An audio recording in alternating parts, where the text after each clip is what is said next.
You know that if you get caught, there is a fine and there's a punishment.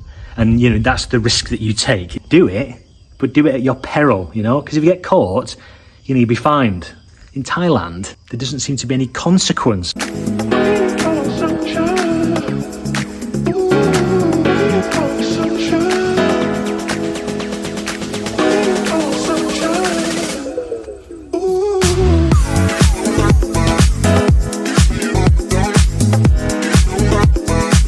Oh my God, what a day. What a gorgeous day it is today. How is this the rainy season?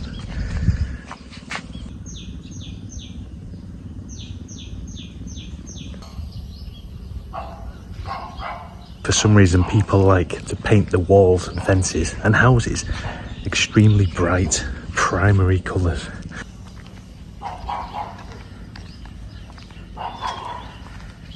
Okay, 5 things that I personally love about living in this part of northeast Thailand. Number 1, it's got to be the climate, the weather. What I really like here is the definitive seasons. I really enjoy when the weather breaks in June and we get the first rain of the year and it cools everything down and everything starts to go green and luscious again. It really is my favourite time of the year in Thailand. It's beautiful. And it's like that, the whole country. It's not just the northeast, it's the whole of the country. It's always a joy then when the rain stops and you get more of those blue skies. But also it's not too hot. It's like 27, 28 degrees.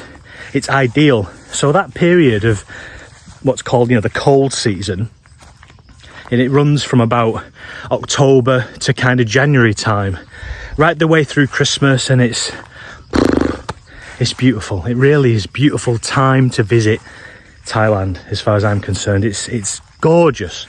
And then from January again, on the run up to sort of May, June, it gets progressively hotter and hotter. And I enjoy that time as well. It's just that once it gets to, I guess, about April time, and the heat is still growing, it's getting beyond about 40 degrees, then that's when it becomes a little bit unpleasant. Food is a big reason why I love living in this part of Thailand. Now, when I say this part of Thailand, I don't like eating bugs and frogs, spicy somtam salads, and I don't really like that. But I do like the majority of Isan food. I love pickled foods and sour foods and fermented foods, fermented pork and spicy Isan sausage, all that kind of thing. I can't get enough of it. Isan sausage grilled with pickled ginger and fresh cabbage. Ooh, so good. Oh, this banana tree's fallen over. Wonder why that's happened. There's no bananas on it, there's no weights to it. Seems to, I don't know, it's just growing sideways. What's going on there? That's weird.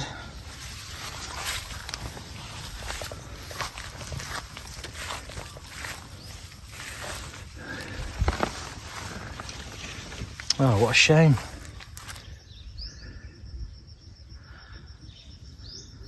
If you stick around till the end of this video, I'm going to attempt to find 5 things that I actually dislike about living in Isan in Thailand. That might be more of a struggle, I'll be honest, but I'm going to try to find 5 things that I dislike. If you like listening to a little bit of whinging and whining, stick around, okay? Money and the cost of living. That is a big reason that I love living in Thailand. I probably eat out for half of my meals every week, simply because the places that I choose to eat are so much cheaper than cooking at home. It will be different when we're living here and, you know, we've deliberately built a large kitchen and a very airy kitchen. I think that cooking in that environment will be more relaxing and I will do it more often. To be honest, I'll have to do it more often simply because of our location. You know, we're nowhere near anywhere that sells food. Where we rent currently, we're right on the edge of the city, and we can use Food Panda or Grab or, line food delivery. It's like an Uber Eats, Deliveroo type of thing that most people use within Thailand. You see Food Panda and Grab delivery bikes constantly on every road imaginable, zipping around, delivering food to people. And that's one of the great benefits of living in a busier area. And I'll be honest, that is something that I will miss because it's so handy. But look, that's part and parcel of the life that we've chosen here, living off the beaten track. That's part and parcel of it. There are good things and there are bad things, and I don't actually think it's a bad thing to not have the convenience of all that food to be delivered, because it does sometimes make me lazy. If you are one of these people that insist on eating foreigner food, all that foreign muck.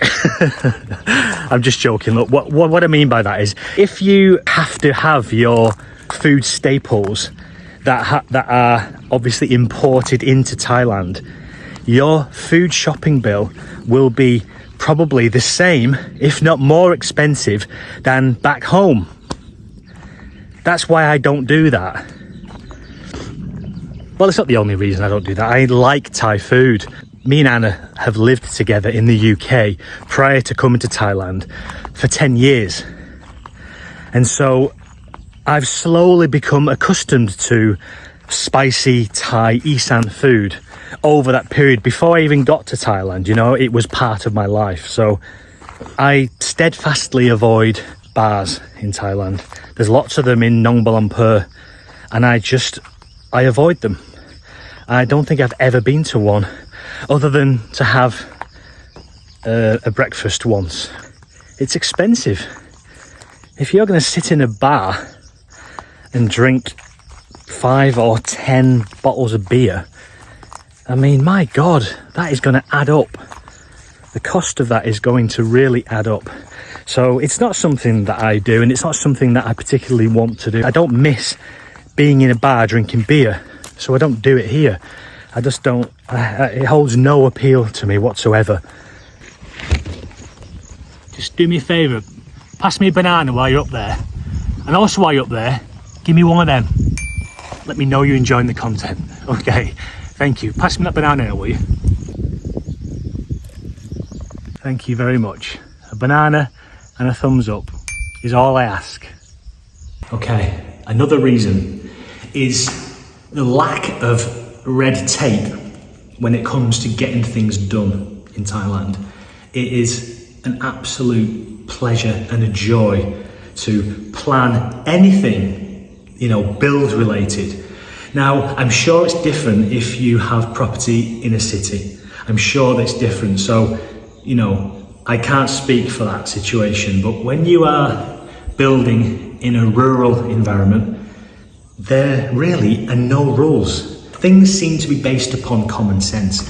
And if you build a massive structure on your land and you don't build it in a safe way, and it then falls over, lands on your wife, and she's broken her back, there's no suing anybody. It's your own stupid fault for building an unsafe, illogical structure in the first place. And that's what I like about Thailand. As long as you have an ounce of common sense, you will succeed, The friendliness of people, generally speaking, the friendliness of people, that is something I really like. And I noticed a distinct difference coming from the UK to Thailand over 2 years ago. I noticed a huge difference in how friendly people were. Now, you could say that, okay, I came over here in the midst of a lockdown, COVID lockdown that happened in the UK. But I came into the same thing in Thailand. There was also a lockdown in Thailand, COVID restrictions in place everywhere. But people, generally speaking, are just happier. I don't know the reason for that. Maybe it's to do with a kind of more simple life, or maybe it's to do with Buddhism. I don't know. I can't offer an explanation as to why, All I know is that people are generally happier. Everybody has a smile for you. Okay, if you've stuck around this far, firstly, thank you very much. Now you're going to get a little bonus thing. 5 things that I dislike about living in Thailand. Okay, number 1, littering. It really irks me, that. It really irks me. People litter all over the world, but it's kind of done in a bit of a sneaky way, trying to get away with it, you know? And that's bad, but you know that if you get caught, there is a fine and there's a punishment. And, you know, that's the risk that you take. It's whatever you want to do, you know. If you want to try and fly tip a van load of shit on the edge of a countryside road somewhere, then do it, but do it at your peril, you know. Because if you get caught, you know, you'll be fined £200 or something. In Thailand, there doesn't seem to be any consequence for littering. So people just do it willy-nilly, you know. Not everybody, obviously not everybody, but you see it a hell of a lot, you know. You see it a lot. And I see it a lot because of this build, you know. So many of the builders, 90% of them at least, just, they have no regard for littering at all. Even though this is our property, they just throw rubbish constantly, and there's shit everywhere, you know. And it's something that I've had to learn to kind of turn a blind eye to, but it still pisses me off just as much. Okay, number 2. The standard of driving, generally speaking, is pretty horrific. Every day when I go out and drive, I see something that still shocks me now. I've become very aware of other drivers around me, more so than I actually used to be in the UK, and it's simply self-preservation, you know.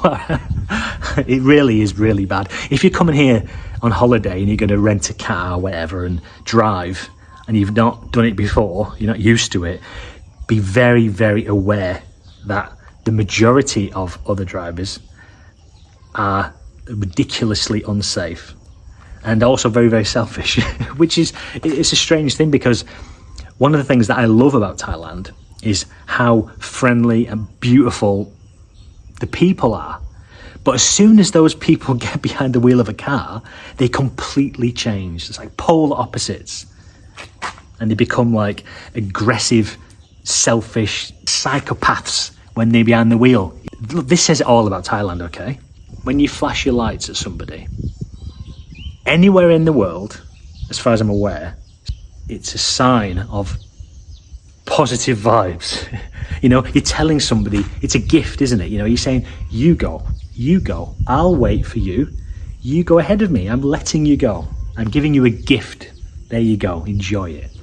All right. In Thailand, it's the opposite. When you flash your light to someone, it's a warning. You're saying, get out of the way, don't move, I'm coming here.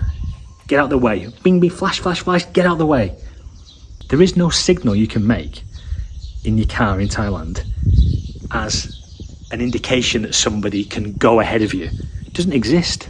That sums up the mentality of driving in this country, honestly. So if you're coming here for the first time and you rent a car, and you're coming from, let's say, the UK, as I did, if you're about to pull out on a road and you think, oh, is that enough space there or not? You're looking down the road and you see the car down the road, ages down the road, and he's frantically flashing his lights at you. You would naturally think, oh, thank you very much. Yes, I will go now. And you'll pull out and he'll smash into the back of you.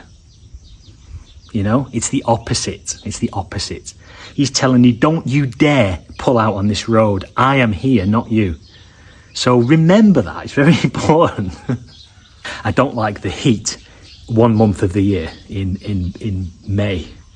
But that's not really a complaint. That's it. That's it. I like everything else. I genuinely like everything else.